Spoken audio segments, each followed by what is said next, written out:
Catholic Answers Live. Welcome to Monday. My name is Christopher Check. I am president at Catholic Answers, and I am sitting in for Cy Kellett, who will be, well, I don't know. Is he going to be back here tomorrow, Zach? Is Cy here tomorrow? Oh, yes, he will be. Okay, good, yeah. They don't tell me these things. Cy Kellett will be back in this seat tomorrow. The number to talk to our guest today, Jimmy Akin, and it's open, anything at all, open line, open forum. We call it open forum, right?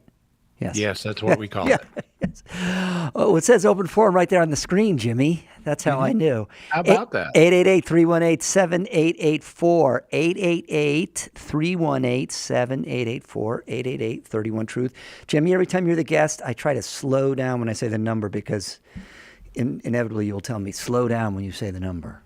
It's just because I have compassion for the listeners. You do. Actually, that is true. In fact, my friends, I'm sure you all know, or many of you know, most of you know that Jimmy Akin, although he is still full-time with Catholic Answers, has made what we used to call in the Marine Corps a permanent change of station, move to Arkansas, Fayetteville, Arkansas. Yeah. Yeah, I got it right on the first guess, where you bought a home.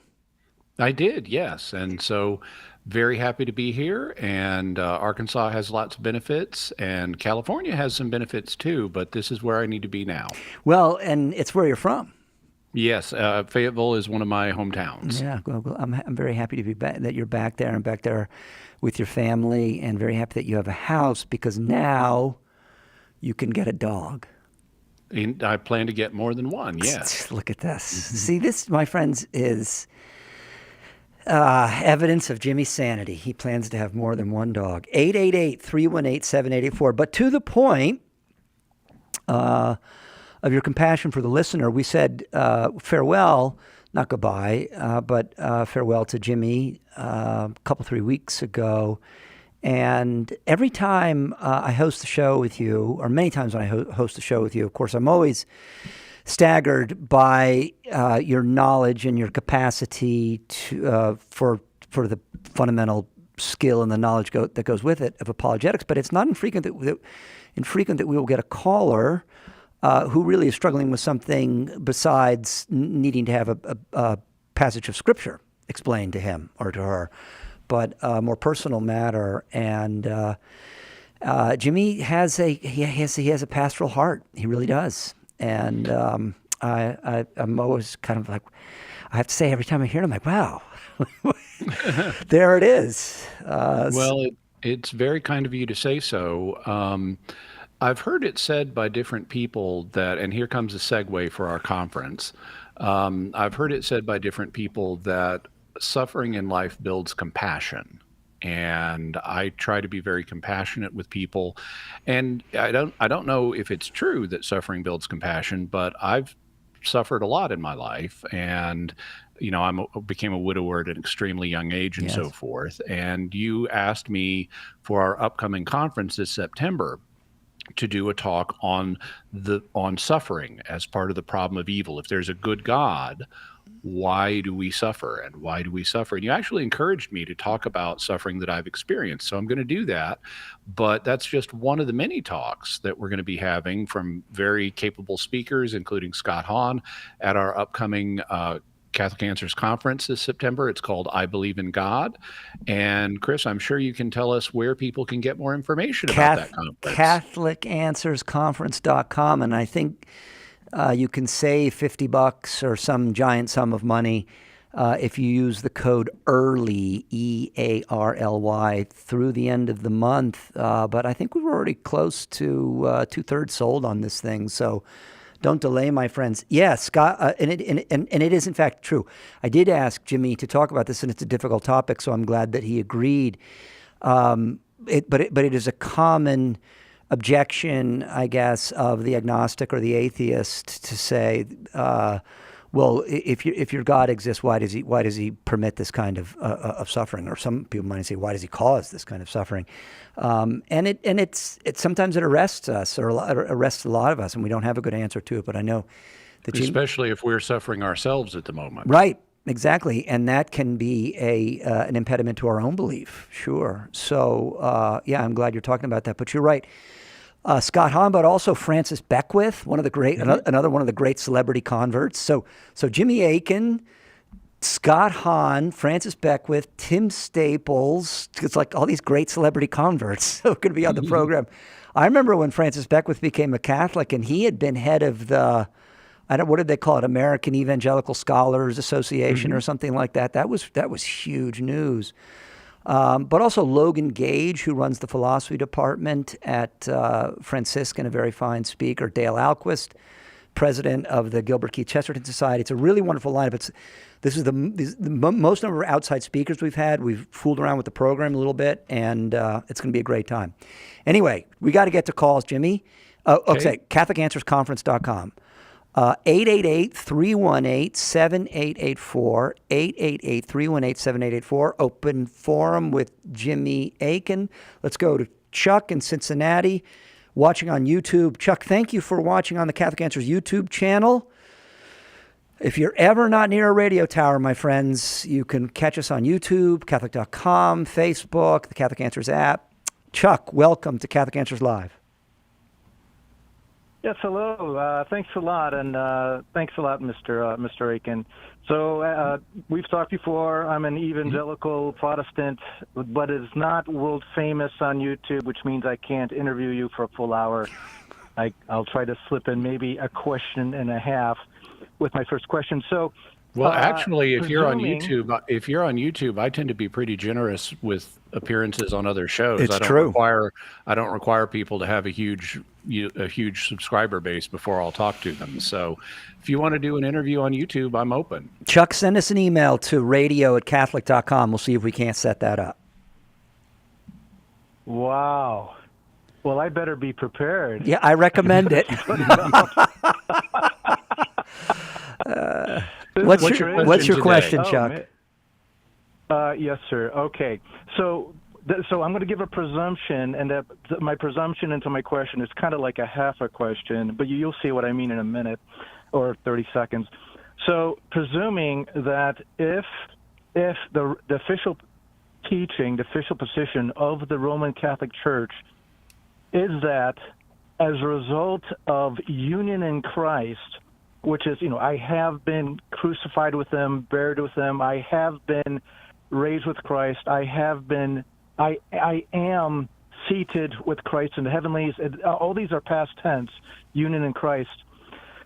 Why does the Roman Catholic Church not believe in the imputation or accreditation of the righteousness of Christ to the believer, unless the Roman Catholic Church believes that union in Christ is later on, not front-loaded at the point of saving faith? Okay, so there are a few things. First one is just a terminological clarification. In Catholic circles, the term Roman Catholic refers to the Latin rite of the Catholic Church. But there are other rites that are not they're not part of the Latin rite. Examples would include the Maronite rite, the Chaldean rite, the Melkite rite, things like that. And they're all just as Catholic as the Latin rite is. So the name for the church as a whole is the Catholic Church. If you add the word Roman, it's going to restrict what you're talking about to just the Latin rite of the church or the Roman rite of the church. So that's just a terminological clarification. Now, in terms of union with Christ, even on a Protestant viewpoint, union with Christ is something that happens in stages during the Christian life. And this is something Catholics acknowledge. It's something that Protestants also acknowledge, even if they don't put it this way frequently. But when we come to Christ and believe and are baptized, we achieve a certain kind of union with Christ. And so that has various consequences, but not everything has been done for us via union with Christ at that point. Because after initial justification, what happens over the course of the Christian life is we grow in sanctification. We become more Christ-like. And we're not doing that through our own efforts. It's empowered by God's grace and accomplished by our union with Christ. And then on the last day, we're told by, for example, St. John, that we will be like him, for we will see him as he is. And so we'll have an even fuller transformation because of our union with Christ. And so that's something that both Catholics and Protestants agree on. Transformation in Christ due to union with Christ is something that happens in stages over the course of the Christian life. So we shouldn't think of it as if everything has to be done all at once right at the beginning. Now, to answer your specific question about imputation of righteousness, Catholics would say, and this was defined at the Council of Trent, we would say that we receive the righteousness of Christ in the sense that it is righteousness that comes from Christ. So we do receive righteousness that comes from Christ, or the righteousness of Christ, but that doesn't mean we're treated as if we just were Jesus. And that's pretty clear from St. Paul's teaching, because he says, at the name of Jesus, every name will bow and every tongue will confess. And that's in part because of what Jesus did on the cross. St. Paul links this universal attribution of Jesus to what he did on the cross. And so it's something that Christ earned. He earned that status. But we're not going to have that status in heaven. At the name of Chuck, every knee is not going to bow and every tongue confess. At the name of Jimmy, not every knee is going to bow and every tongue confess. That's unique to Jesus. And so it's clear that we are not treated as if we just were Jesus. Therefore, we cannot be inheriting the same righteousness in the same degree. It may come from Christ, but it's not in the same degree as Christ. On the other hand, we are treated as being perfectly righteous. And this, we have our sins removed. We have God's grace. So we are now perfectly righteous. But that, since we don't have the same degree of righteousness as Christ does, that reveals to us that righteousness works along more than one axis. In addition to a purity, or what you could call a quality of righteousness, we also have this other dimension, which you could think of as the quantity of righteousness we have. Christ has both pure righteousness, so it's perfect in quality, and he has an infinite amount of righteousness. Whereas when we come to Christ, we have a perfect righteousness in the sense of its perfect quality. It came from Jesus, but now that righteousness needs to grow over the course of the Christian life.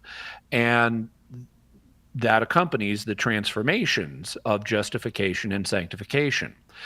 And consequently, the Catholic Church, if I can put it this way, now this is more in the realm of theological opinion rather than actual church teaching, but we don't have a problem with the idea that God imputes righteousness to us on the basis of what Christ has done for us. But we would say that God also really transforms us. So it's not simply a legal change in our status. It's also a transformational change in keeping with the transformational language we find in the New Testament. Like when St. Paul says, if any man is in Christ, he's a new creation. Behold, the old is passed away and the new has come. So there's a transformational aspect to this as well. Now, this is a deep area, and we could always go into this in more detail if you end up interviewing me on YouTube. But I also, as part of your research for that, I'd also recommend you check out a book I wrote. It's called The Drama of Salvation. And since you're in Cincinnati, we can send you a copy. So Chuck, if you'll stay on the line, they'll take your information and send you a copy of The Drama of Salvation. And I go into all of these concepts in more detail there. And Chuck, don't forget to send an email to radiocatholic.com, and we'll put you in touch with Jimmy and see if we can't get him on your YouTube channel. Thank you for your question. 888-318-7884, 888-318-7884. My friends, we are going to take a quick break here. Before we do, Let me remind you again, the Catholic Answers Conference, the annual conference is coming up September 21 to 24, right here in beautiful sunny San Diego. There's lots of reasons to come. Jimmy listed all the great speakers. The age that we live in right now, Cardinal Newman said so almost 150 years ago, is an age of unbelief, and things have not gotten better since Cardinal Newman observed that at the end of the 19th century. More and more people, in fact, raised in Catholic and Christian homes, identifying themselves as nuns. That is, no religious affiliation, and atheism and agnosticism are abounding. And it is up to us to have the words prepared in charity to answer our friends when we meet them and bring them into belief. And that's the purpose of this year's conference, I Believe in God, September 21 to 24 here in San Diego. 2 weeks left on the early bird rate. Enter the code EARLY, save tons and tons of money. Visit CatholicAnswersConference.com to register. That's CatholicAnswersConference.com right back after this. Catholic Answers Live. Underwriting for Catholic Answers Live is provided by Real Estate for Life. Real Estate for Life connects homebuyers and sellers to real estate agents while supporting pro-life organizations. On the web at realestateforlife.org. If it's central to the faith, you can find it on EWTN Podcast Central, featuring the best of EWTN Radio, as well as faith-filled podcasts from our friends and affiliates across the nation, all in one place, all free. The destination for great Catholic audio programming is EWTN Podcast Central. It's like podcast heaven. Visit EWTN.com/radio/podcasts today.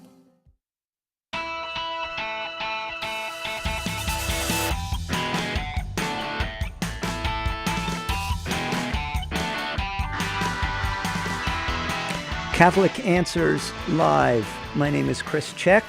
I am president at Catholic Answers. I'm sitting in for Cy Kellett, who, thanks be to God, will be back in this chair in less than 24 hours. You may breathe a sigh of relief. Until then, here I am, but making the hour worth your time, Jimmy Akin, senior apologist at Catholic Answers, and now also senior apologist in Fayetteville, Arkansas, to which he has recently moved, although he continues to work full-time for Catholic Answers, but back to one of the hometowns of his youth, and we're very happy that he's settled in there and that he will soon be buying more than one dog. Let's go to Andrew in Barberton, Ohio, listening on Sirius XM 130 EWTN satellite radio. Andrew, welcome to Catholic Answers. Where is Barberton, Andrew? It's actually a little south of Akron. Oh, wonderful. Okay, Gloria, I was in Akron in May. Of course, the home of the stigmatist who was responsible for Mother Angelica's cure, and now her name is escaping me. There, Andrew, you know what I'm talking about. Right? I do. Okay, good. What's your question for Jimmy? So my question is, there's been sort of some open discussions regarding, because I've started doing adult altar server, as well as being an extraordinary minister as well. Uh-huh. The parish priest has been kind of like sort of, I don't care if you do both, that's fine. But there's some in the parish that are saying, well, you either need to do one or the other, you can't be doing both. I know, like, I've looked on the USCCB website, and it says altar servers are not permitted to distribute the Eucharist unless mandated by the bishop. So I'm not really sure where that falls, because I'm getting like two different conflicting answers on, some people are like, that's fine, and others are like, no, you need to either do one or the other. Huh. So it's been a while since I've looked at the law in this area, and I am not aware from my own knowledge of any restriction that would prevent someone who is an altar serving at a mass from being able to also distribute, serve as an extraordinary minister of Holy Communion. In fact, historically, the position of acolyte was an adult position, And acolytes, by nature, are also ministers of Holy Communion. And so I don't know if you're formally an acolyte or not. That's something you might consider pursuing if you continue to have difficulty.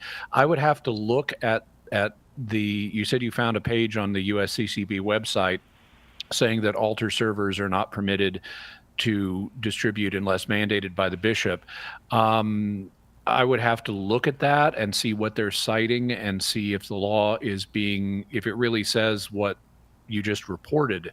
It seems to me that there are a couple of ways of proceeding. One could pursue the ministry of acolyte. One could, which incorporates both functions. One could pursue, one could simply do one or the other, or one could say, okay, let's get a mandate from the bishop, and then get a mandate from the bishop. But my first step would be checking out what does the law itself say. And sometimes you encounter things on the USCCB website that are not the law itself.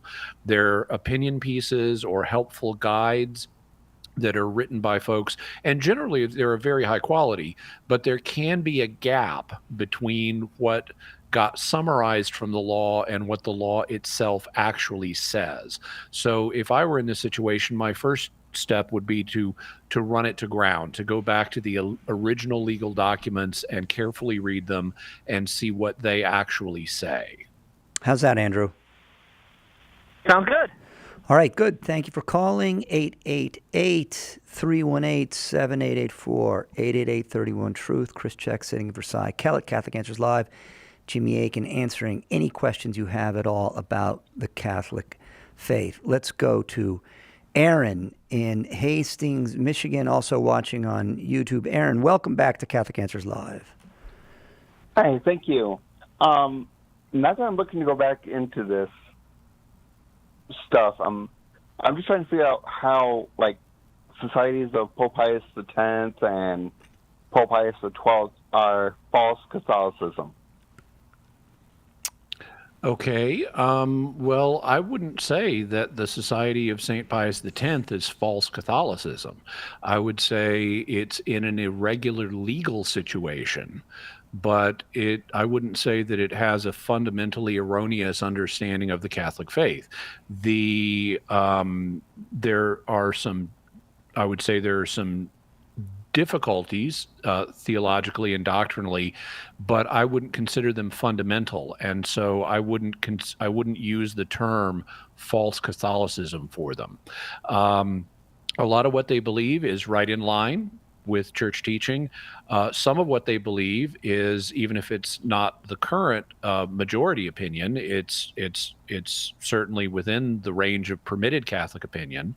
I would say that there are a few subjects on which doctrinal conversations are still being held, or at least have been until recently, that need to resolve a few things and clarify a few things. But using a term like false Catholicism is not something that I would do in their case. You also mentioned the Society of Pope Pius XII, and I'm less familiar with them than I am the Society of Pope Pius X. I would have to know more about them to give an opinion. If there are particular teachings or positions that you're aware of that they have that are problematic, then I could give you some additional perspective. But I would want to do research in order to be able to offer a firm opinion on them, because I'm less familiar with them. Yeah, actually, I'm not. This is the first I've heard of a Society of Pius XII, Aaron. But did the Trinity Latin Mass and sure. Okay. Do not recognize Francis as a valid pope.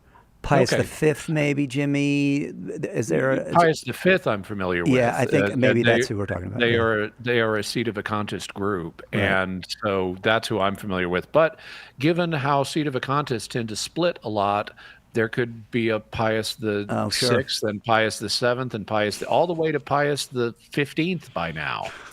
So simply preferring the Tridentine Mass is not itself a problem. It is a legitimate form of Mass that was used for centuries by the Latin Rite of the Catholic Church, and having a preference for that is not a problem. Now, if you're going to say things like it's intrinsically better than the current rite of Mass, well, that's an opinion. That doesn't contradict church teaching. People can have different opinions about which form of liturgy they can prefer. If you're saying something like some groups have, that the current rite of Mass is invalid, well, that would be false doctrinally. And similarly, if you say that Pope Francis is not a genuine pope, that would be false. That would be the denial of a dogmatic fact. And it has the consequences of being in schism. If you don't recognize what schism is under the legal definition, is it's either refusal of submission to the Roman pontiff or communion with those who are in communion with him. And if you don't recognize the current pope as pope, you're not submitting to him, and so you'd be a schismatic. I wouldn't use the term false Catholicism for that, but it's certainly a false understanding of Catholicism if one is a schismatic. Catholic Answers Live, Okay. right back after this. Are you ready to defend your faith in a world of unbelief?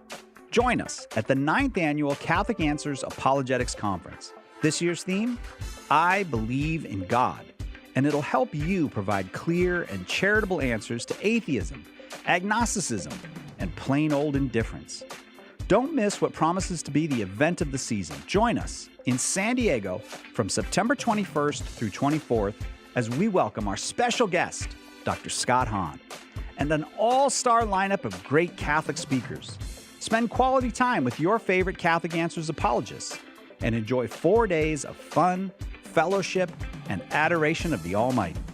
Seats are still available, but they're going fast. Visit CatholicAnswersConference.com or call 888-291-8000 to register. Enter promo code EARLY and save $50. That's CatholicAnswersConference.com. Want to know more about the origins of the Catholic Church? Joe Heschmeyer explores the beginnings of Christianity in The Early Church Was the Catholic Church. Joe digs deep into the words and actions of those who lived right after the apostles to refute anti-Catholic claims of how the faith was lived back then. Order your copy of The Early Church Was the Catholic Church today at shop.catholic.com or get it at a good Catholic bookstore near you. What if the voice of your deepest doubts about Catholicism rose up in the form of a human being and challenged you to defend your most foundational beliefs? That's the task apologist Trent Horn took upon himself in his new book, Devil's Advocate, a dialogue with his own best objections against the faith that he professes and defends. You can stand up against your doubts, and Trent will show you how. Pick up your copy of Devil's Advocate today at shop.catholic.com or at a good Catholic bookstore near you.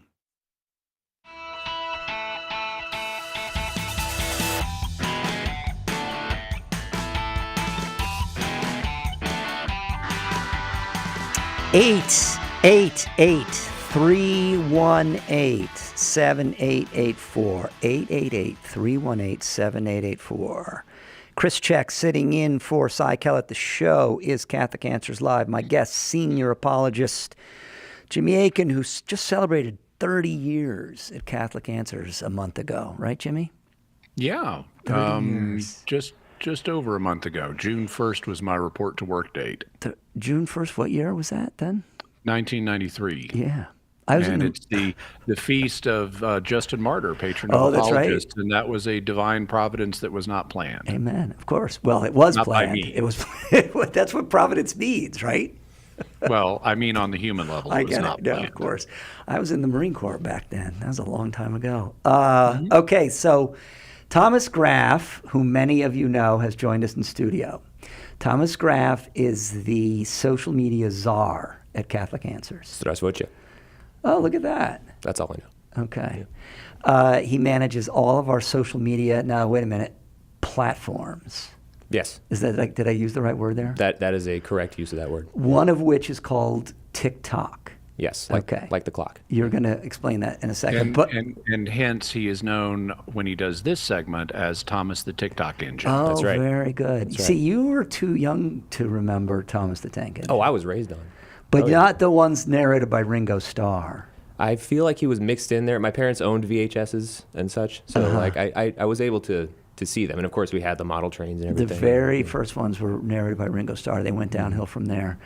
They also changed the names and stuff when they Americanized it. So, for example, the controller of the train yard on Thomas the Tank Engine in the original British version is known as the Fat Controller.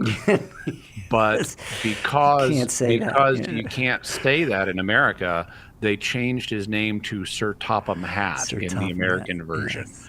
I can't say I was expecting Thomas the Tank Engine lore for. Well, this so my segment. favorite line of Sir Topham Hatt, I just have to say, is where, I don't know, there's been an accident, I think involving Henry or something like that, and they're trying to clear the tracks, and Sir Topham Hatt is there to investigate what has happened, and everybody's working except Sir Topham Hatt, who kind of makes a little motion at his back, and he says, "My doctor has forbidden me to lift."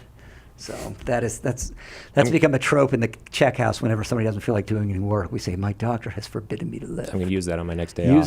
Use it, yeah, right. So there's this thing called TikTok. That's right. TikTok is our, the new social media video sharing platform that's exploded in size, and we got to be on there to reach as many people as possible, which we do with segments like this one, where I take a question that someone has asked us there in the comments, and I bring it on the show for the apologist to answer, turn it into a clip, put it right back there. So, Jimmy, this one. This person wants to know, do I have to believe in papal supremacy to be Catholic? I crave tradition in the Eucharist, but cannot get behind the Pope being the head of the church. Well, in essence, in order to be Catholic, you do need to recognize that the Pope has a unique role in the church and that he's the leader that Jesus appointed. Jesus appointed Peter as the leader of the church in his absence. That's implied in a bunch of ways. In the New Testament, Peter is clearly functioning as the leader. And in 3 of the 4 Gospels, Jesus gives Peter a special commission that underscores his leadership role in the church. In Matthew, he says, "You are Peter, and on this rock I will build my church." And a careful study of the text, as even many Protestant scholars admit, indicates that, yeah, Jesus is making Peter the leader. He is the rock. The rock is not something else. In Luke's gospel, when Jesus is about to go to the cross and the disciples are having a dispute about who is the greatest, Jesus responds by saying 3 things. The first thing he says is, the one who is greatest is the one who serves. So he teaches them the principle of servant leadership. The second thing Jesus says is, you're all going to sit on 12 thrones judging the 12 tribes of Israel.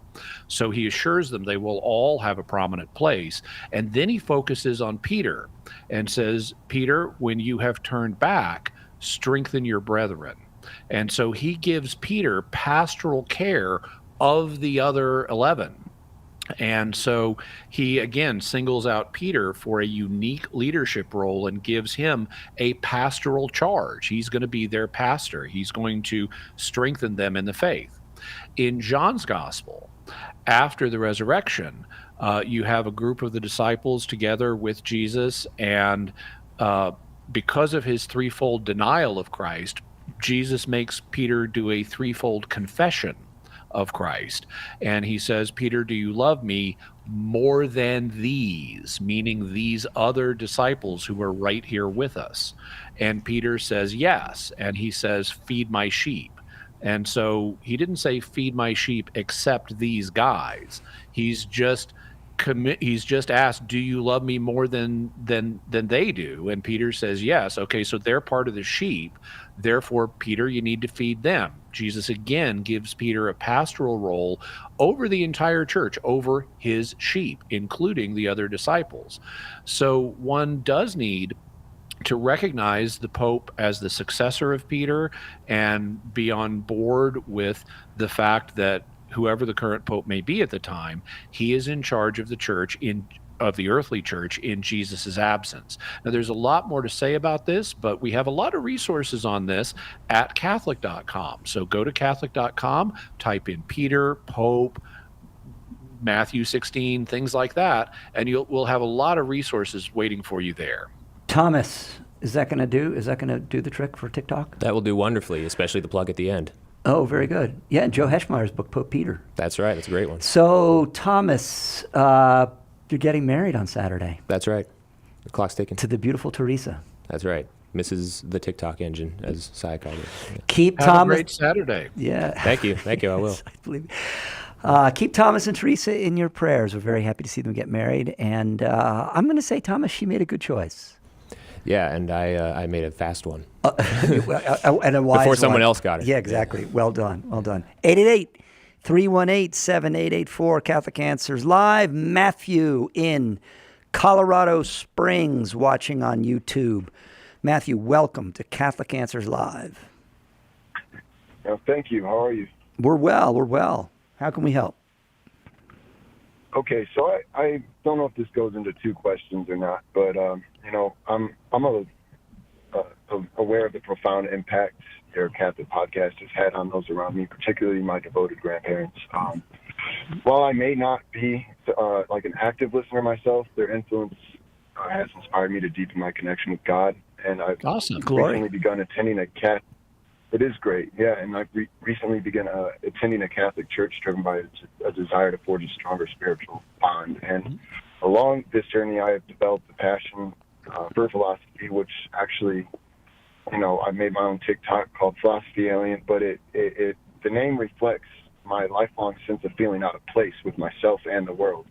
But I believe by integrating philosophical exploration with my spiritual quest, I hope to uncover a greater understanding of purpose and existence.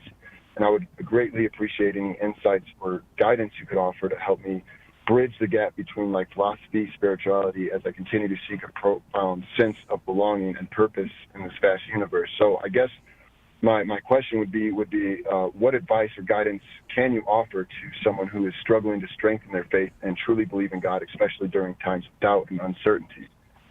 Good. Okay. I would say a few things. So the ideal is to have a firm faith in God that is rooted in evidence, and studying apologetics, which intersects with philosophy, is a good way to do that. And so, there are lots of apologetic resources, including ones that focus on the existence of God, that have a philosophical orientation. That you might want to check out. For example, at the Catholic Answers School of Apologetics, one of our courses is called Evidence for God. It's taught by Trent Horn, and you might want to check out that course. Also, we have various, resources online at Catholic.com. We also sell books that deal with the existence of God, and that have a philosophical orientation. And there are other areas of apologetics as well that deal with additional areas besides God's existence. They're not all as philosophically oriented, but since you ask about philosophy in particular, I mentioned those.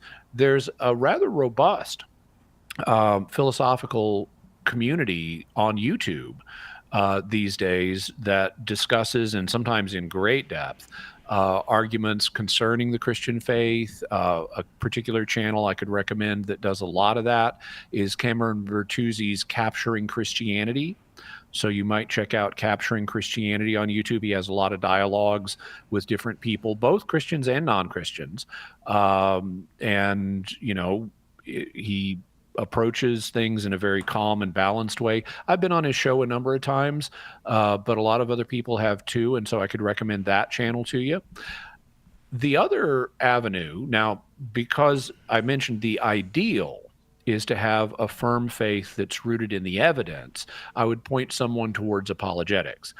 But sometimes you don't have time to go through detailed intellectual arguments when you're dealing with your faith. Sometimes you're caught up in other things and you don't have time to say, okay, I'm going to sit back and review this incredibly detailed set of intellectual arguments.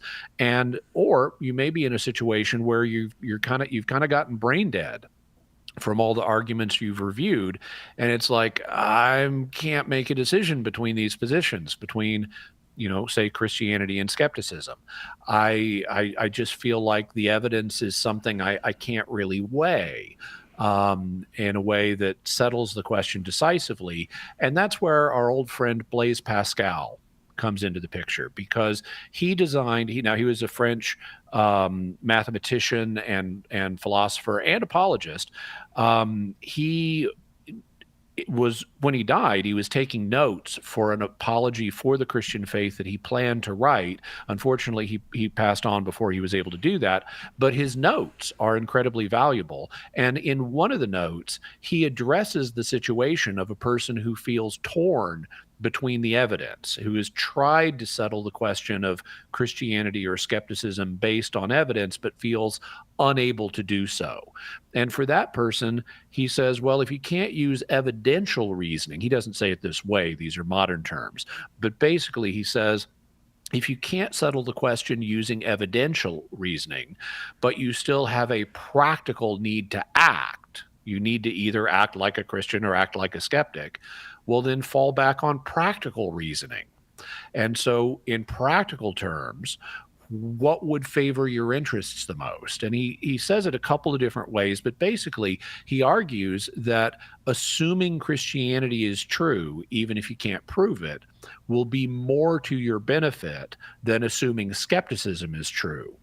One way of illustrating that Pascal does use is he says, look, if you assume Christianity is true and it turns out you're right, you get infinite joy in heaven because you're going to be with God. So you have an infinite gain.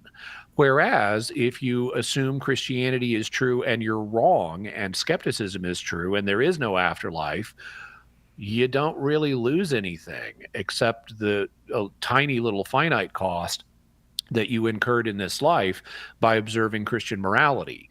But even that, Pascal says, is to your benefit, because if you do observe Christian morality, you don't steal, you don't lie, you don't kill, you don't commit adultery, you're actually going to be happier even in this life. And so actually you'd gain a finite amount even if Christianity was false. So on the one hand, if you assume Christianity is true and you're right, then you get an infinite gain. Whereas if you assume Christianity is right and that's not true, then you're still going to get a finite gain because you'll live your life in a happier way than if you live an immoral life. And so take the leap of faith. Assume Christianity is true, even if you don't feel it on evidential grounds at the moment. Now, there's a lot more to say about that. I've written about Pascal's wager a number of times, and I'd suggest Googling Jimmy Akin, Pascal's wager, and you can get some more depth. Also, I highly recommend an essay that was written by the early 20th century psychologist, philosopher, and parapsychologist William James. He wrote an essay called The Will to Believe, and I highly recommend that for additional conceptual background on the wager. But basically, I would say study up on apologetics, use the wager when necessary, and just relax and trust God. Even if you don't have the evidence you'd like right now or the feelings that you would like right now, that's okay. Just trust God, and he'll get you where you need to be in the end. Matthew, we're going to take a break. I want to thank you for your call. Give your address to the call screener. And for on the apologetic side, we're going to send you a copy of Jimmy's book, A Daily Defense. And it really is a virtually painless way every day to spend about 10 minutes just getting better at apologetics. It's really well written. There's each entry takes about 10 or 15 minutes to go through. Each entry takes about 3 minutes to go through. Well, I was going to say, Jimmy, they take me about 15 minutes to go through. But I would say this: if you give them the time to really internalize them, 10, 15 minutes. But you're right. Just to read them, not that long, for sure. Also, I'd like to send Matthew a copy of The Words of Eternal Life, which is a very, very short little apology for the Christian faith that I wrote. Very easy to read and very positive in its focus. Yeah, and then finally, Matthew, just a simple prayer. Lord, I believe, increase my belief. I didn't make that prayer up. It's in St. Augustine or even earlier. It's actually in the Gospels. Oh, there you go. Okay. So I told you well, earlier. I mean, Lord, I believe, help my unbelief. Yeah. So I told you even earlier than St. Augustine. And then if you go to a traditional Catholic prayer book or just look up online, an act of faith and just make that prayer. You're sitting in front of the Blessed Sacrament, make that prayer. As Jimmy says, trust God and he's going to work wonders in your life. 888-318-7884, Catholic Answers Live, right back after this.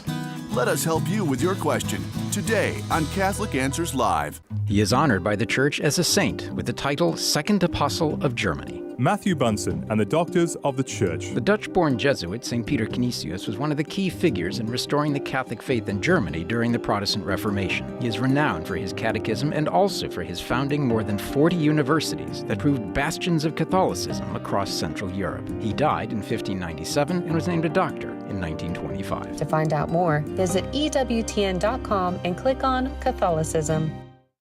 Who was the first Catholic in your family? Were they evangelized by a friend? A coworker, a stranger? Did you ever think that you could be that person that God uses to save a soul? And that soul could save their family, their grandchildren, and generations to come. At St. Paul Street Evangelization, a Catholic nonprofit, we train, equip, and mobilize Catholic disciples to do the urgent work of evangelization. Catholic Answers is supported in part by St. Paul Street Evangelization, streetevangelization.com.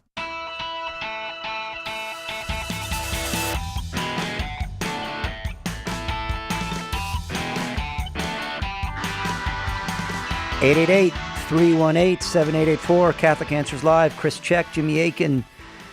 Well, this always happens, Jimmy. We get that. We have questions, and so here, lightning round. Let's go to Mark in Bradenton, Florida. Mark on watching on Catholic.com. Welcome to Catholic Answers Live. Thank you very much, and thank you, Catholic Answers, for all that you guys do to advance the gospel message. It's truly amazing. And happy 30th anniversary to the senior apologist there, Mr. Akins. And best wishes thank you so to much, Thomas. Mark. You're welcome, and best wishes on your marriage, very Thomas good. and Teresa. Incredible. Real quick, Mr. Akins, I would like to hear your opinion on this observation that I've had in regards to John's Gospel, chapter 15, which, as you know, is entitled The Vine and the Branches. In 15:15, Jesus actually says, I have made known to you all that the Father has made known to me, or I have told you everything I have heard from the Father. So I would like to know if you see a nexus in regards to the fact that Jesus doesn't mince words, that in the short 2,000 years since he spoke those words, that literally the advancement of humanity is godlike in terms of our abilities on every level. Okay, so I wouldn't link our recent technological development to what Jesus said in John 15:15 in any direct way. We always want to start by looking at a text in terms of what did it mean to the original audience. And so here in John 15:15, Jesus is at the end of his ministry. He's going to be crucified the next day. And he's telling the apostles that he's told them everything he heard from the Father. Well, okay, so that means he told them all this stuff during the 3-year period of his earthly ministry. And he obviously didn't give them the knowledge of how to build an airplane or how to build a Mars space rover. So that's something that Jesus did not communicate to them. And that's not what he's talking about. So what is Jesus talking about here in this text in John 15? Well, of course, in his divine intellect, Jesus is omniscient. He knows everything. But he also has a human intellect, and by its nature, human intellects are finite. So Jesus does not know everything in his human intellect. So what does he know? Well, some things are things he may have just learned on his own, by growing up in first century Israel. He would have learned things in his human intellect that way. But if you look in the Catechism of the Catholic Church, it makes it clear that God gave Jesus, if we want to put it this way, a download of information. And that's what Jesus is talking about here, what he heard from his Father in his human intellect. And that information is what pertained to his ministry. The Father had sent him on a mission to become human and announce certain truths. And that's what Jesus is saying in this text. I have now announced to you everything I heard from my Father that I was meant to communicate to you as part of my ministry. So it seems to me that that's what's being talked about here, not later technological developments, as impressive as they are and are likely to be in the future.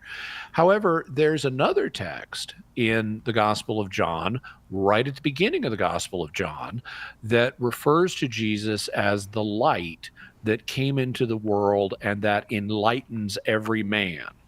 And so there is a sense in which Jesus provides light to every human being. And we're not told, well, what kind of light is this? What kind of light is John talking about? And you could argue that there's a general role of Jesus in helping humans understand and grapple with things. And he is the creator after all. He's with the Father and the Holy Spirit. He's behind our intellectual abilities. And so he certainly enlightens every man in that sense. And these more recent technological developments are all things that we acquired due to our reasoning ability. And our reasoning ability comes from Jesus because God created the world and us through him. So I would say you could say that there is a sense in which Jesus plays a role in our modern technological developments. He gave us the gift of reason. We then use the gift of reason to produce modern technology and modern science. Therefore, modern technology and modern science ultimately comes to us through Jesus. But I would look at John 1 for support for that rather than John 15. Mark, we're going to try to take at least one more call here, but I just want to say, first of all, thanks for your kind words about Catholic Answers, and thanks for a really thoughtful and insightful question. I hope you call back. Let's go to Deborah in Ontario, Canada, watching on the Catholic Answers YouTube channel. Deborah, welcome to Catholic Answers Live. Hello. My question is, when animals show kindness, selflessness, are they cooperating with God's grace the same way that people are when we show goodness, kindness, compassion? If they're dogs, it's going to depend on how you're conceptualizing grace. They may show compassion and so forth because it's programmed into their nature.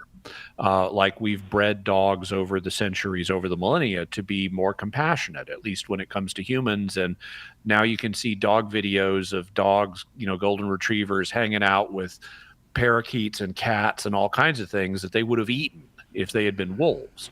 So it may be nature, in which case it would not be the same kind of grace that we cooperate with when we do something. When we do something of a positive moral nature, it's because God gives us a momentary motion of grace that we can choose to cooperate with. And I can't rule out that that's happening in the case of animals. Now, some people might say, well, animals are not moral agents, so God wouldn't give them this kind of grace that he gives us to live morally. But I don't really buy that, because if you look at recent animal studies, animals actually display elements of morality. For example, some animals have the ethic of reciprocity. I helped you, therefore you need to now help me, and vice versa. Or you helped me before, now I need to help you. Some animals display altruism, which is another moral characteristic. And so I would say that even though humans are clearly moral agents on a different level than animals are, I couldn't say that animals are not moral agents on at least a primitive basic level. And dogs, being the most humanized of all animals, man's best friend and all, and the first to be domesticated, I would say that dogs in particular have more moral rudiments that in many situations than other animals. And to the extent that they're moral agents, God might well give them exactly the same sort of grace on a different level that he gives us, and that they might cooperate with it. Deborah, that music means we're out of time, but that was a great question, and I'm glad you called. Bob, give your address to the call screener. We're going to send you a book that's going to help you with your question. Donald, Gabrielle. Riel, I'm sorry, we're not going to get to you. Coming up on the next hour, Father Taj Paholchek, Bioethics Open Forum. Jimmy, you want to give a 10-second infomercial on the next Mysterious World? Sure. This Friday on Mysterious World, we're going to be talking about a case of a woman who had mysterious voices in her head that accurately diagnosed her medical condition and got her the help she needed. Oh my goodness. Tune into Jimmy Akin's Mysterious World.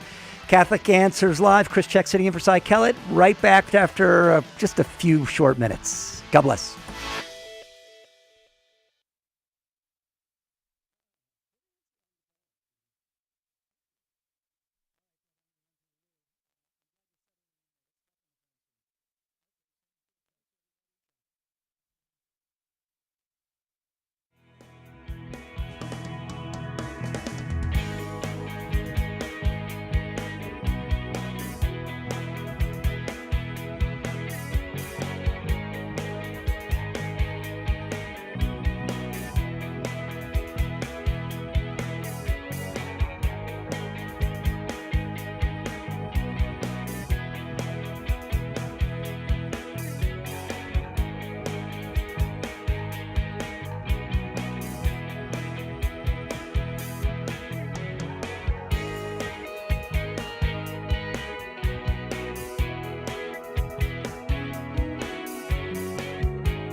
Catholic Answers Live. My name is Chris Check. I am sitting in for Cy Kellett, who will be back in this chair in 23 hours, I think it is. 22. Yeah. Not long that you have to wait for the dulcet voice of Cy Kellett. With me coming up in this hour, Father Tad Pacholczyk of the National Catholic Bioethics Center in Philadelphia, Pennsylvania. I don't know, is he with us here? We're getting him. We are getting him in the line. So if you have questions, my friends. Testing. 1, 2, 3. Okay, there we go. Father Tad, there you are. Okay. Glory. Good to be with you, Chris. And it's good to be with you because Cy is very good at ad-libbing he can go a whole 60 minutes. But I was about to run out of material there, so we're happy to have you on. So as I was saying, it's open forum bioethics. My friends, if you have questions, and of course Father Tad will help me out here, anything having to do with where science and technology and faith meet, let's say, that often, sometimes bloody intersection, I guess, is increasingly, and not just bloody, but deeply involved. Father, I think about the kind of work you have to do. Of course, you have to be trained first as an ethicist, a moral theologian, and then, of course, you have to stay abreast of what is to me a bewildering and rapidly changing world of biomedicine, science, technology, and information technology, even as we talk about things like transhumanism, for example. So you have to have what impresses me is the command you have to have not just of morals. I mean, everybody knows you can't walk into a Best Buy with your dolly and wheel out the refrigerator and throw it in your truck and drive away. That's called theft or larceny. But in order to talk intelligently about all these things, you have to even know what they are, and then you have to be able to explain them to people like me who don't. Right. No, very good point. I mean, the reality, I think, is that science is its own language. It's very much like Greek or Russian. And in order to acquire some fluency in that language, I think it requires a lot of training. It requires a timeline. That's where we are. And science is just moving at that pace. And in fact, I would say in science, we have such a high degree of specialization right now that people from one aspect of science, maybe an astronomer, can't talk Turkey with a biologist. And even biologists, among themselves, it's become so highly specialized that you're very, very limited in the kind of share. It's not like, the St. Thomas Aquinas, Albertus Magnus days where you could have one person who could master all of science. That just isn't possible anymore. So that's part of it. There's a fragmentation. There's just an incredible proliferation of knowledge and a requirement for a certain level of expertise to be able to do just what you're saying, even to explain what is that development that was just mentioned in the New York Times, the other day. Right. How do we understand that? I mean, can you explain it to me, kind of thing? Right, Father. You're referring to the creation now of or something that was just in the news a couple of days ago. The creation of synthetic embryos or human eggs created from human stem cells. This is I have to say, before you sent that link to me, hadn't even occurred to me. But I don't know why it hadn't, because all these other things of chimeras and the transhumanism, and so why not? Why not this? And yeah. I think we're in that situation where stem cell biology is kind of taking off. So you're right. I mean, now at the beginning, when we got stem cells by destroying embryos, everybody said, well, you have a stem cell and you can make heart and muscle, but you can't make a whole embryo. And now it's turning out that with some tricks, manipulations, and so on, yes, you probably can make a whole embryo. There's some extra steps there, but the stem cells will make an embryo, and nobody thought that was possible. Or, as you're pointing out, what about making human eggs? Well, human eggs those are very large and complicated cells, and first attempts all failed notably. But now, what are they doing? They're generating synthetic ovaries that will allow for those eggs to mature. The kind of precursors to the egg, to the woman's egg, can grow in these artificial ovaries. And it may be possible here, in the next 5-10 years to make a woman's egg out of stem cells. And I want to ask 1,000 questions, and I know my friends, if you want to talk to Father Tad, 888-318-7884, 888-318-7884, Bioethics Open Forum with Father Tad Pacholczyk. Please call in with your questions, and I'm going to try not to use up all the time myself. A couple of things crossed my mind as we're talking about this. One is the extraordinary burden on the National Catholic Bioethics Center. You guys really do lead the way as far as the Church in America is concerned, as far as I know, in this field, or many fields, I should say. It was close to 10 years ago that I made a very quick visit to the office, and then I was surprised to learn how many bioethicists are on staff there. But now, of course, it makes perfect sense to me because you have to have the people who have the vocabulary and the grammar, if you will, to speak intelligently. Before we can even apply a moral decision to one of these things, we have to be able to speak intelligently about them. So, I want to say thank you to of course, the great work that John Huss did founding it, but then the work that continues there at the National Catholic Bioethics Center, because it is so involved and so necessary. It's a little frankly, it's very terrifying.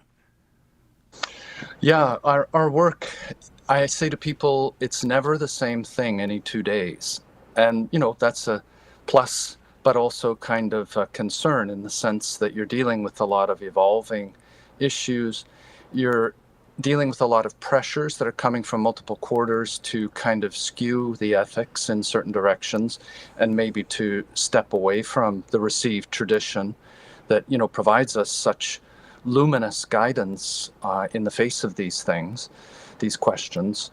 And so, the center, it is a unique place, and it really has been a privilege for me to have the opportunity to work with some of the other really great minds there. You mentioned John Huss, our former president, just incredible thinker and leader. And, our new president is blazing a new trail as well. So it really has been great to be able, for me, it's almost been 20 years now that I've been working at the center, and no regrets at all. It's just been wonderful from start to finish, but it's definitely demanding. Praise God. 888-318-7884, Open Forum Bioethics with Father Tad Pacholczyk. And then the other thing that crosses my mind once this Pandora's box opens up is that good people, and even let's even say unbelievers, but believers as well, they'll hear something about a synthetic womb or a synthetic ovary, and they'll just say, "Okay, well, that's not right." That they sort of have a visceral reaction. Okay, that's not right, and yet they're challenged on it, and they're not able to say why. So they're not able to make the moral calculus, or even the moral algebra or arithmetic, to say why these things are not right. And of course, that's the great work that you all do. Yeah, I think that's true. We are in a situation now where we don't have much in the way of well-grounded formation for many Catholics and many Christians at large. So what happens is they develop a kind of intuition, and they go with that. And a lot of times it has sort of partial preparation for that intuition to be accurate, and they'll have what we call a sense of repugnance around some of these issues. Yes. And sometimes it's tuned in correctly to the moral law, but not always.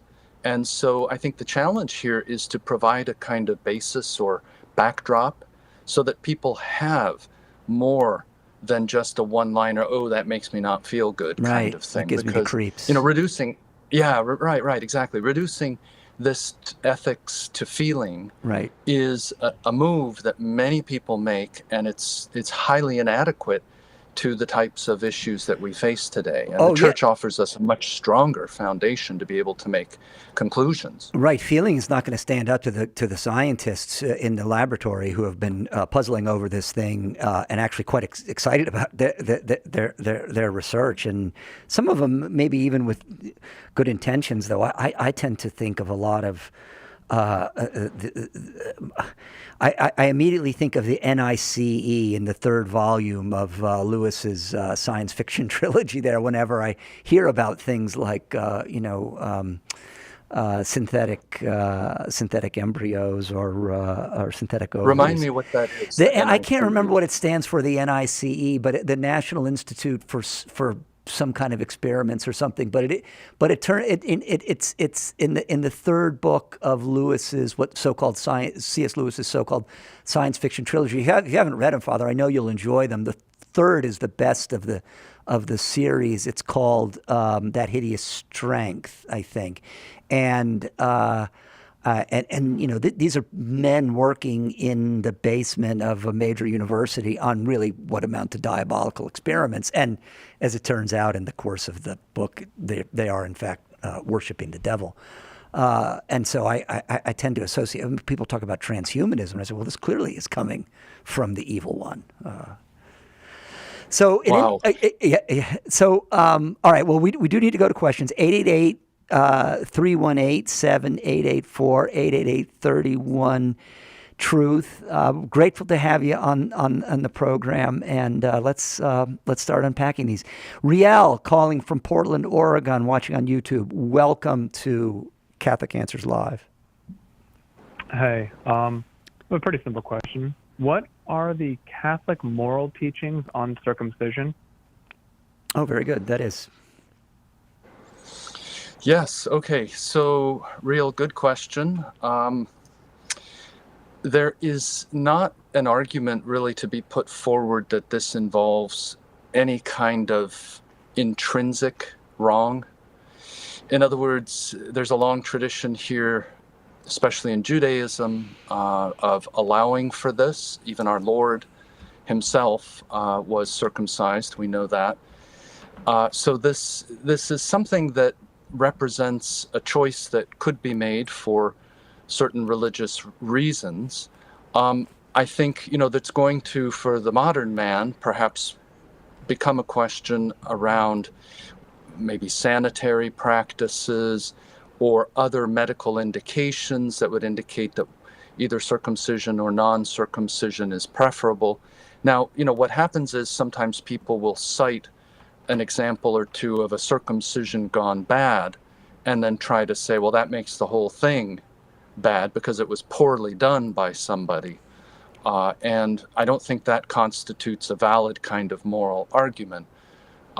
So this is an area that the church has not, written extensively on it, but I would say there's not much of an argument to suggest that it's some kind of intrinsic problem, intrinsic evil, or anything like that. But it is something that can be chosen by particular traditions.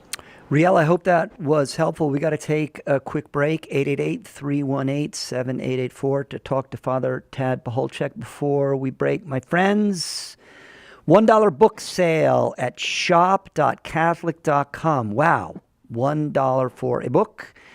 All week long, take advantage of the Fab Five $1 book sale. We are highlighting 5 of our 20 Answers books each week and offering them all week long for just $1 each. That's 80% off. This week's Fab Five: Seasons and Feasts, End Times, the Rosary, Apparitions and Revelations, and the church, get copies for yourself and copies for friends and family. My friends, close to 700,000 of those 20 Answer series have been distributed. And there can't be an easier way to get going in apologetics. Very easy to carry around, simple and straightforward. I encourage you to take advantage of this offer at shop.catholic.com.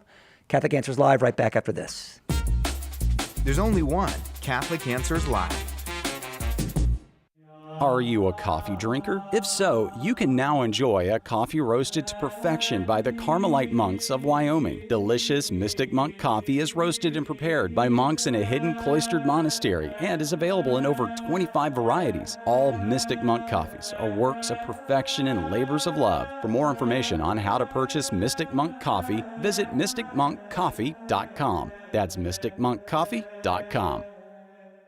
If it's central to the faith, you can find it on EWTN Podcast Central, featuring the best of EWTN Radio, as well as faith-filled podcasts from our friends and affiliates across the nation, all in one place, all free. The destination for great Catholic audio programming is EWTN Podcast Central. It's like podcast heaven. Visit EWTN.com/radio/podcasts today.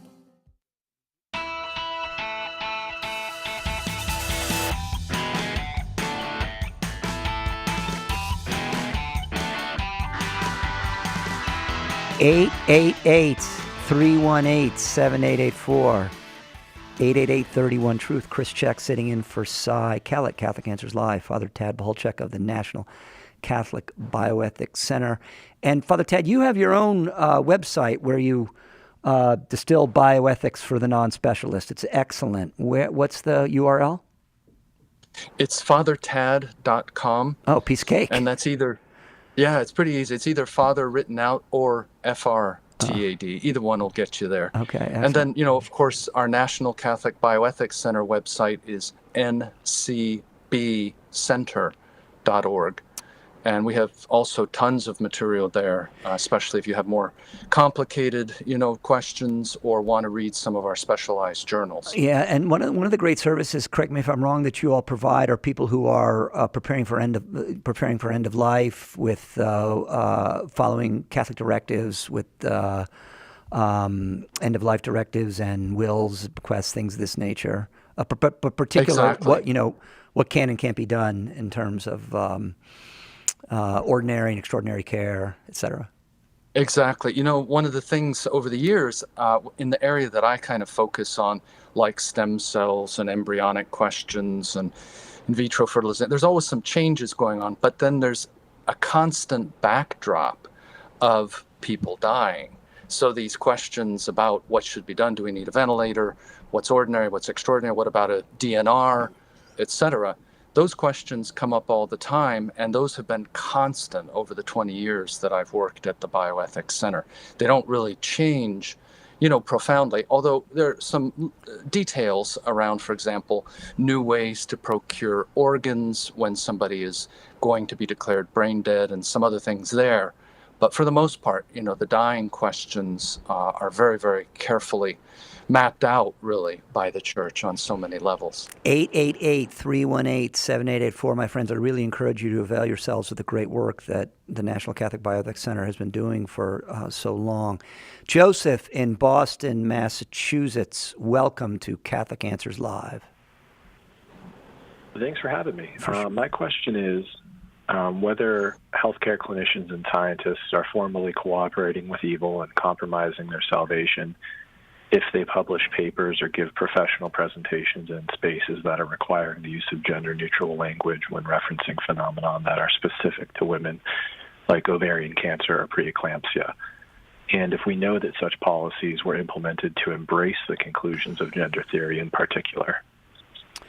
Yeah, Father, if you want to also help out there and just for our listeners explain what formal cooperation here distinguishes from other forms, for example. Yes, so formal cooperation means that you share the intention of a principal agent who is doing something that is wrong. And I think that for the type of question here, it would be safe to say that you could have a Catholic who's doing research in some of these areas and would not share the intention.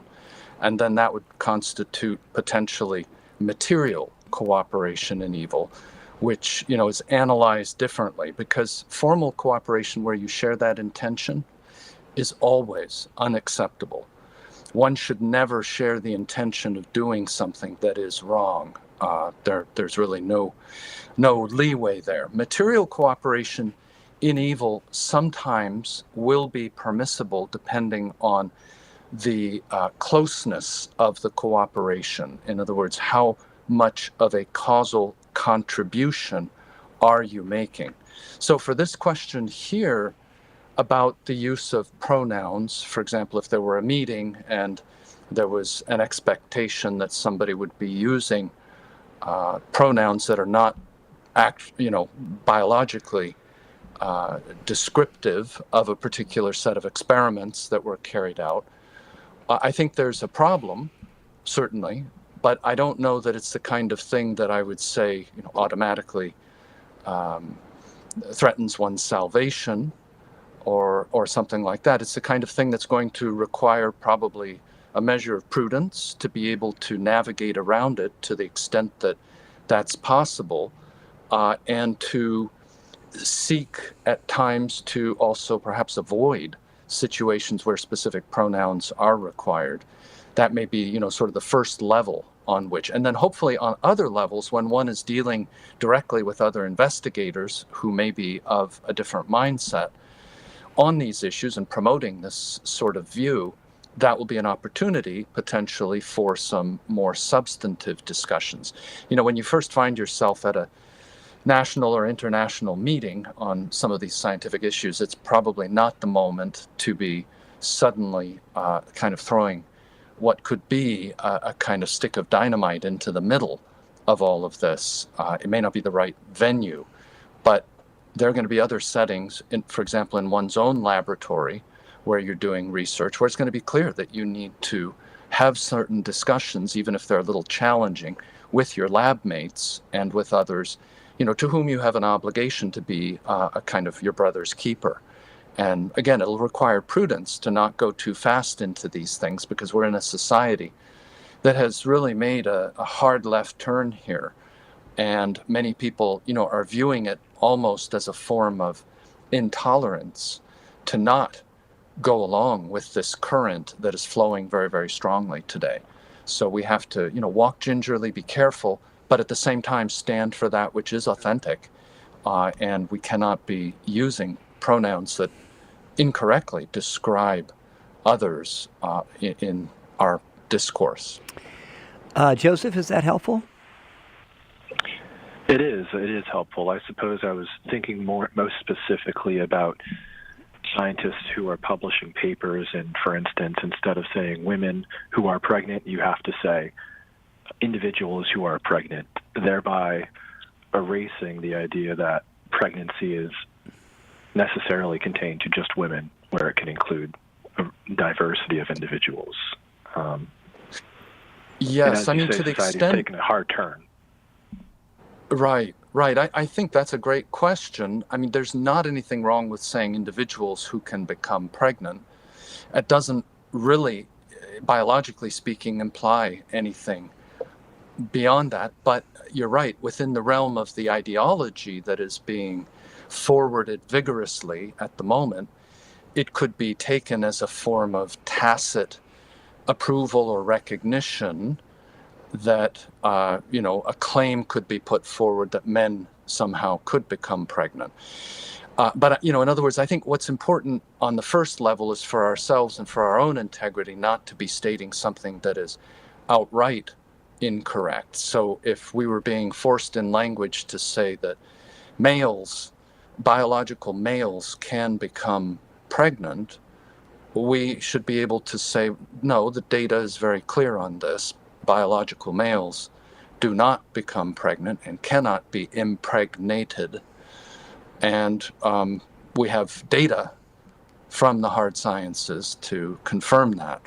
So, I think sometimes we've got to take an approach like that, but saying individuals who become pregnant leaves enough of latitude, that I don't think it involves any kind of sin or wrongdoing per se to use language like that outright. Father, can I ask as a follow-up to Joseph's question, have you found yourself or one of your colleagues found yourselves in the situation where someone will say, okay, I appreciate this is not formal, but it might be material cooperation, but the other concern I have here is scandal. And my name may be associated with this ideological idiom. And what kind of direction or counsel can you give me? Well, I think scandal is Father, real. I'm sorry. We're going to take a break. Okay. That music is letting us know, because I want to hear your answer. Catholic Answers Live, 888-318-7884. Carmen, Mark, Jeff, Tom, Luke, hang on there. We'll get right to you after this.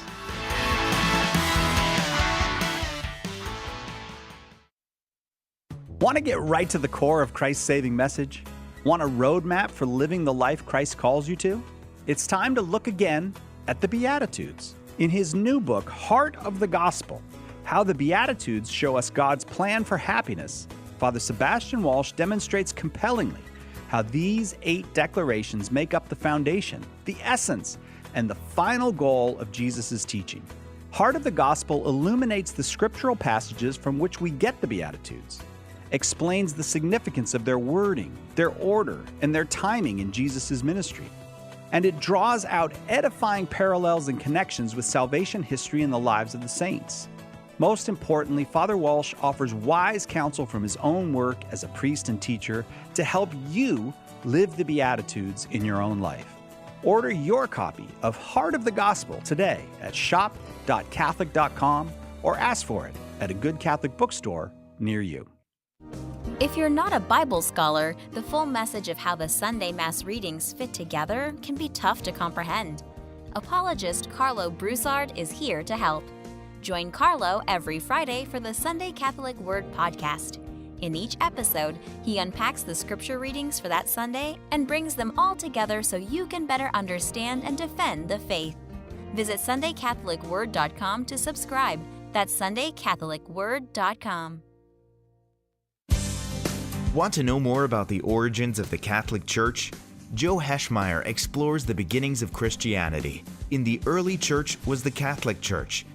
Joe digs deep into the words and actions of those who lived right after the apostles to refute anti-Catholic claims of how the faith was lived back then. Order your copy of The Early Church Was the Catholic Church today at shop.catholic.com or get it at a good Catholic bookstore near you.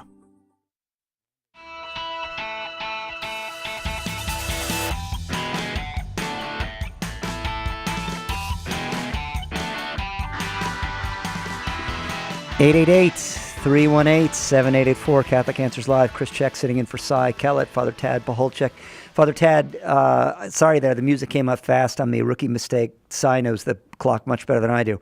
I was asking you in a follow-up to Joseph's question there, who was inquiring about formal cooperation in publishing papers.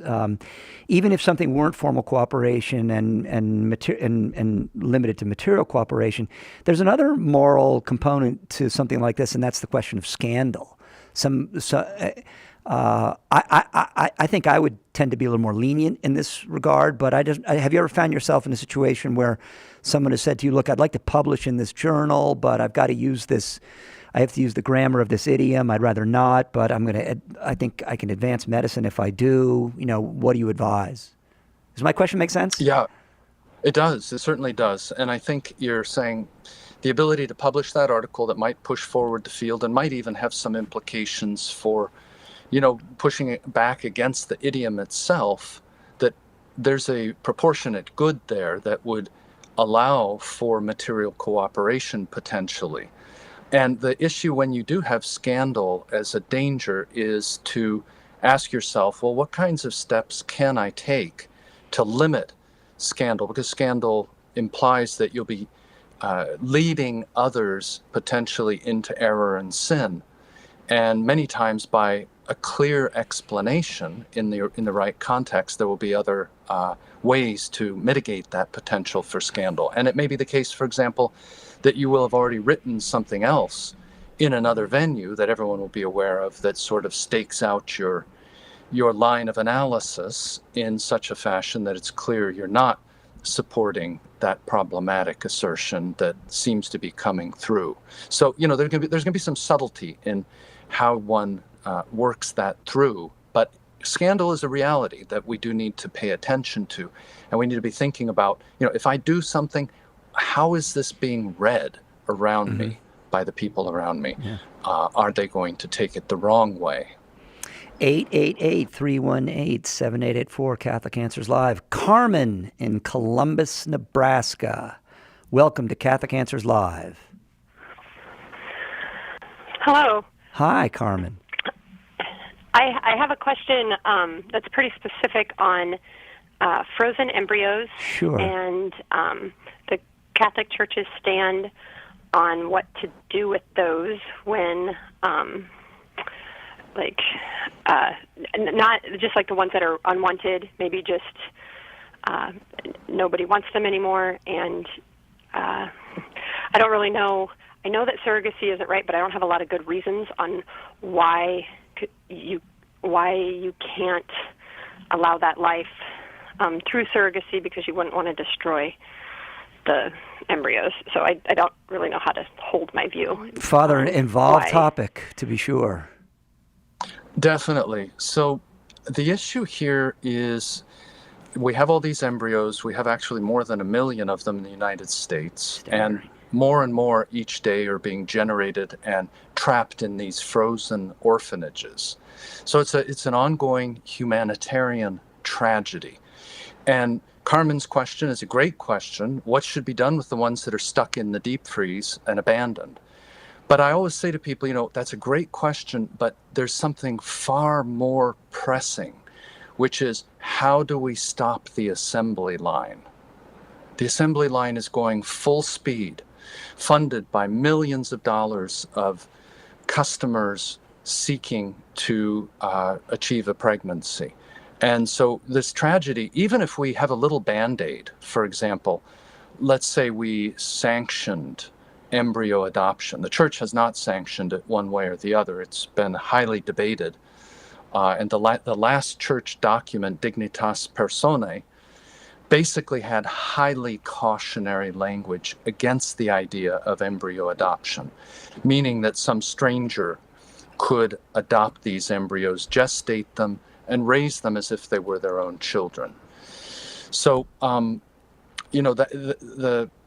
that kind of solution, I think we'd all agree, if you have this ongoing massive assembly line where every day you're freezing potentially tens of thousands of new human beings, it's not going to do much to open up and say, oh, well, then we can. And then the second problem is, what if we say embryo adoption is okay? The very companies that are promoting this, think about how they're going to look at it.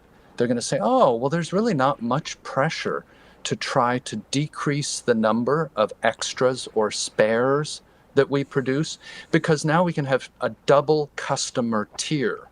Tier 1 is those customers who pay us to make embryos for them, but Tier 2 would be the customers who would be willing to purchase someone else's embryos. So it's a good business model. Follow and we the money. actually feed into the very problem that we're seeking to solve. So Carmen's question about what should be done here with the frozen embryos. I get this question with great regularity at the Bioethics Center. And I will say to men and women who come to me, depending who has the custody of the embryos, and I'll say, look, if I was in the situation that you're in, if I had 7 or 10 frozen children, I would say to myself, I am going to make sure that I continue to pay the bill each year, which is maybe $300 to $500, to keep my kids frozen and to protect them. This is a form of protection for them. And I say to people, look, when you have kids, it costs a lot to send them to college. It costs a lot to, have a roof over their head. But you can't do any of that for your frozen children. The only thing you can do is pay this bill, this yearly bill. So as a sign of your regret that they have become trapped in these orphanages. That's, I think, a good first step. And people say, well, how long do we have to do this for? And I'll say, well, this is something you need to pray about and discern. Again, if I were caught in this situation, I would set up a small trust fund and leave some money behind. And part of the reason for that would be that it may be the case that in the future there will be some kind of avenue or way that one could resolve this. But again, I think in the broader sphere, our first duty is to stop the assembly lines. And we're nowhere near that. We should pass laws like they have in Germany and in Italy. In both of those countries, if you do in vitro fertilization, you are not allowed to make more than 3 embryos. That's the law. Of those 3 embryos, they must be implanted into mom. You're not allowed to freeze them. You're not allowed to experiment on them. You're not allowed to hand them over to stem cell researchers, etc. Very reasonable kind of a law, not even a Catholic law. You know, a Catholic law would say no IVF, period. But we don't even have the laws like Germany and Italy have. It's what we call the Wild West of infertility today, and anything goes. So, I mean, that's how I would frame that answer. I think it's a tragedy that we're facing, and we need to take care of the ones that are frozen, and certainly the parents who chose to do IVF now should, at a minimum, continue to care for them. There's also some kind of indirect information that suggests that if you keep embryos frozen longer and longer, some of them may just die, kind of from maybe a type of freezer burn sort of thing over, decades or centuries. So if that's true, then again, if we're taking care of them until they die in the deep freeze by themselves, then we could thaw them out if we had, reasonable data to indicate that they had expired already in the deep freeze. So very awkward kind of answers, I think you'd agree. But it reminds us that when we cross very, very significant moral lines, you get into extremely awkward kinds of situations and very painful. I remember talking with a woman one time many years ago who had done IVF, and she had, 4 or 5 frozen embryos. And she said, each year on the anniversary that we did IVF, now that I regret it terribly, I call the clinic and I say to them, this is the number of my embryos. Can you please look them up and make sure that they're still there, that they're still frozen? These are my kids. Because she was worried, that they might be forgotten, that they might be neglected, that they might not get replenished with the liquid nitrogen. She said, in a sense, it's harder almost than abortion, where there's a closure. Here, there's no closure. My kids are caught in ice in this way, and there's no clear path of resolution. So very, very sad situation. Carmen, so grateful for the question. 888-318-7884. Mark in Houston, listening on Guadalupe Radio Network. Welcome to Catholic Answers Live. Hello. Hey, Mark.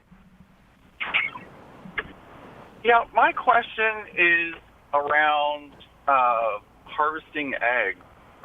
So through our small group, small faith group, couples, we have friends, and this weekend we found out that one couple who really want their daughter to get married and really want to have grandkids and so on, the daughter is, mid to late 30s or something, and is going to have her eggs harvested so that they could, I suppose, be implanted later, or perhaps IVF, I don't know. And so I just wanted to ask about, I understand that IVF is not an accepted practice, at least because it creates the excess number of embryos versus what they're going to implant. But what about harvesting the eggs in the first place? So that's a great question. It's unlikely for most people that there are going to be morally legitimate reasons for harvesting the eggs. Because precisely as you're pointing out, the reason typically this would be done, counseled, or recommended would be precisely so that a later act of in vitro fertilization could be carried out. Now, does that mean there's absolutely no circumstances? Well, there is one very, very rare and unusual approach where this might be able to be done, but I'm going to be honest with you, I do not know of a single practitioner in the entire United States who offers this.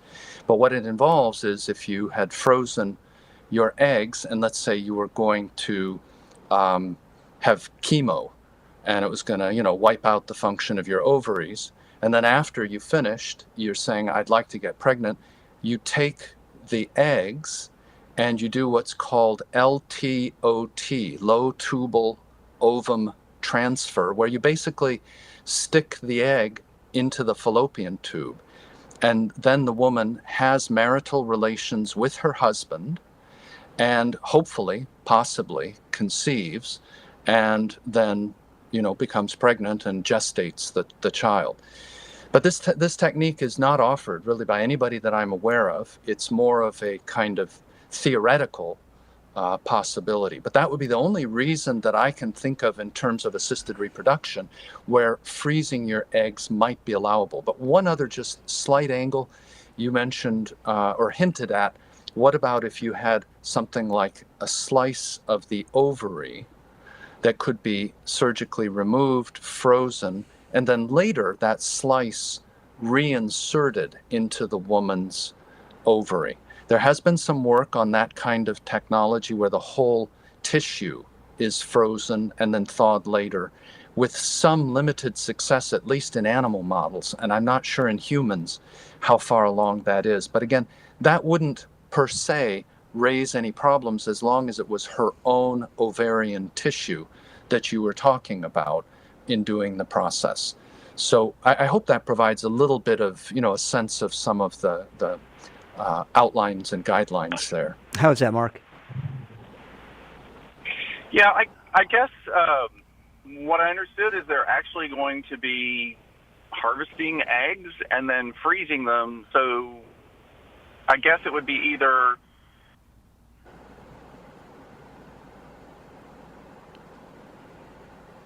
Mark, I'm afraid we lost you. I think Father Tad gave a good answer there, and we do need to take a break. So 888-318-7884. Father, before we go to break, if I could just ask a little follow-up to Mark's question.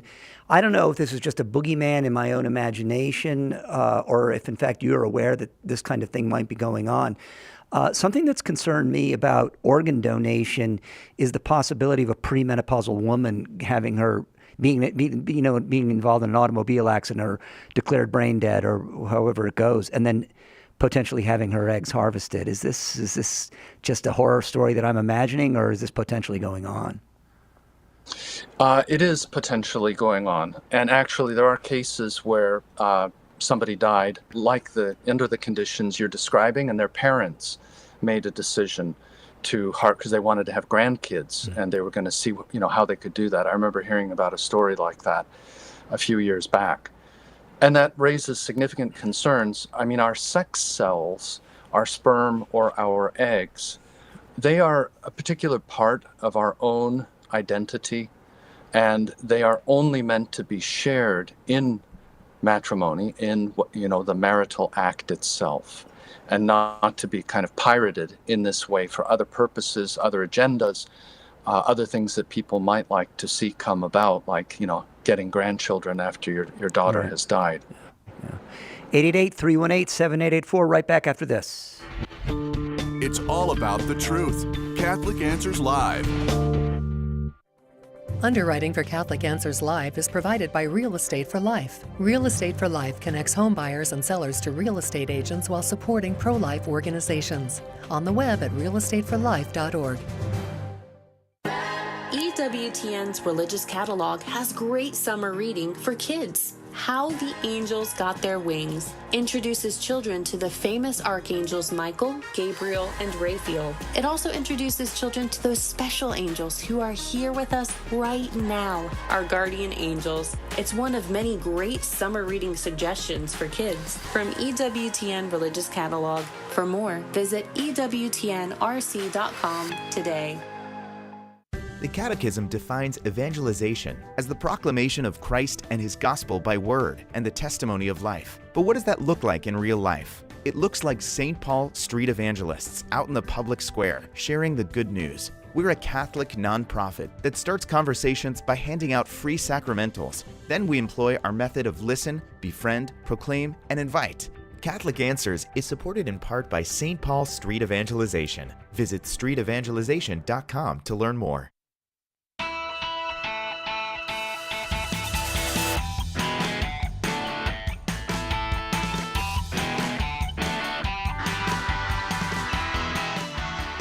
Catholic Answers Live. Chris Check sitting in for Cy Kellett. He'll be back tomorrow. Just hang in there a little bit longer, and Cy will be back. Luke in Carmel, Indiana, listening on Catholic Radio Indy. Welcome to Catholic Answers Live.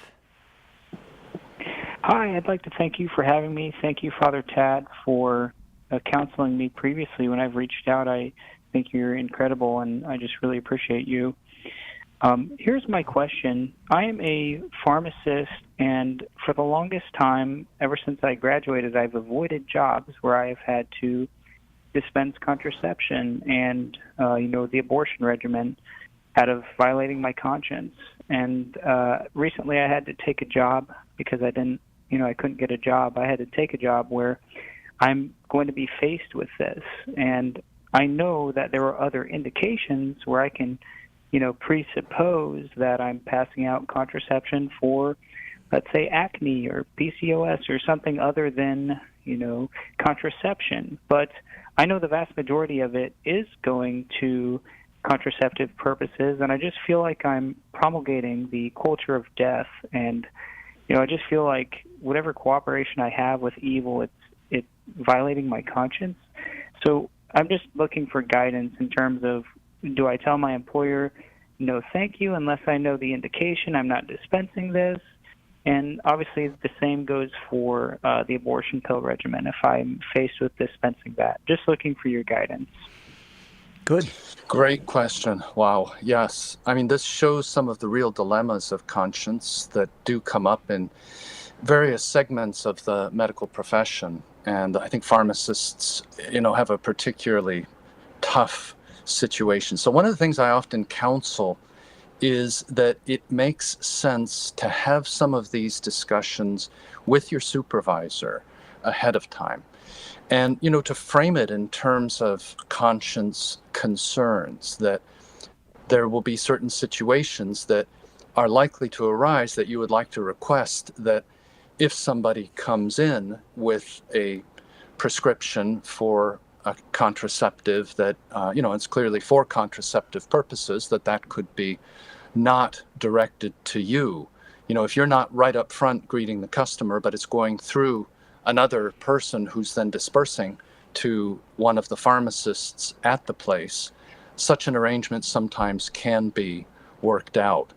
So I think having these discussions with the supervisor many times will head off at the pass some of the more difficult moments that might arise.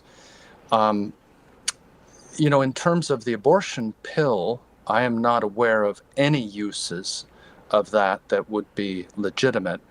I don't know if you can mention one that perhaps you were thinking of. So in other words, there would be no circumstances under which that type of prescription should be fulfilled. It would be similar to working, say, in Oregon, and they bring in a prescription for something that's a super high dose of a toxin, and that it's for the purposes of either assisted suicide or euthanasia. Again, you just could not fill that because there wouldn't be a legitimate use for that particular pharmacological regimen. So I think this doesn't, it tends to be uncomfortable to move into situations like this, but to the extent that you can initiate some of those early discussions, you may be able to navigate a path forward.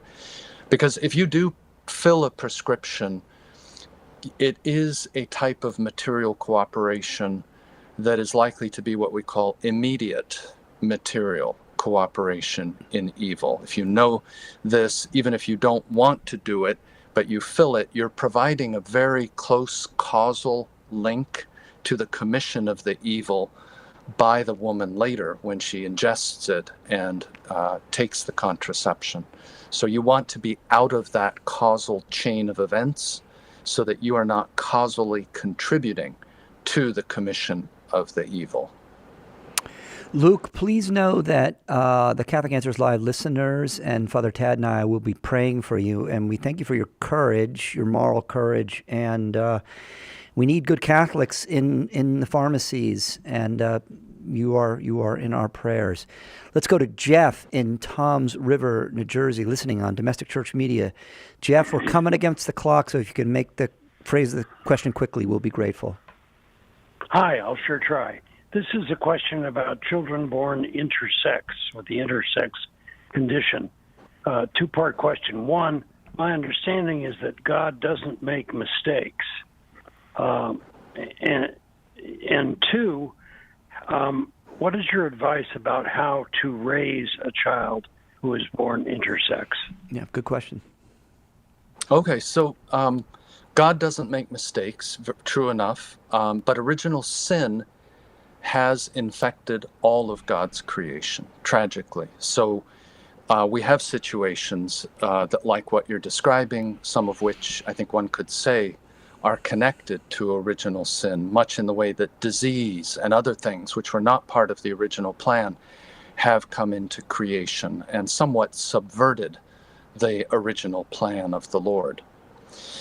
In terms of a child that's born with intersex characteristics, I think what the duty here is, a lot of times what you have is maybe a situation, for example, where the genetics indicate clearly that this is a boy.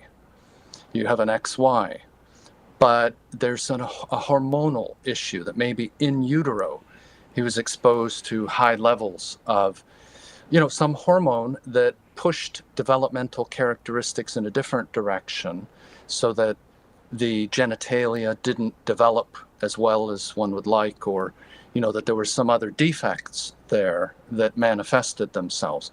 So in those situations, what you have to do is to sort of weigh the preponderance of the evidence that is present before you. And this will include genetic, hormonal, other developmental types. Specialists in this area will look at all of this, and you try to say, all right, well, this is a male, but it is a male that the developmental path became skewed. We need to do what we can, offer what we can to bring that individual back towards their maleness. And that may involve types of surgery. It may involve appropriate hormones, maybe testosterone or other androgens, etc. So I think that's in the broad outlines, the goal of intersex situations. But let me just point out another thing. Sometimes with the intersex individuals, it may be the better part of wisdom not to initiate these things too quickly, but to work with the growing child, especially as they approach puberty or beyond, and allow them to kind of come into an understanding of what's going on. I think there's some indication that in those cases, it's likely to come out better if they are actively involved in the decision making and they understand, the ambiguity that they face personally, versus, the parents kind of making these decisions as an executive decision, and the kid later saying, well, wait a minute, why did you, do this surgery or try that particular thing? And I feel like, this is my life and I was left out of it. So some attention to that interpersonal element, I think, is valuable and important. Is that helpful, Jeff? Heard anyone suggest before that intersex is a result of original sin? That's a new idea to me. Well, very good. Yeah, I think original sin extends far deeper than we realize. And tragically, it's permeated the whole universe on some level. So we yearn for the new creation. Father Tad, if you can give us a quick blessing before the show closes in 30 seconds. I would be happy to. May Almighty God bless you in the name of the Father, and of the Son, and of the Holy Spirit. Amen. The great Father Tad Paholchek, he'll be back before too long, I'm sure. And Cy Kellett will be back in this chair in 22 hours. Chris Check sitting in for Cy Kellett. God bless you. Thank you for your prayers.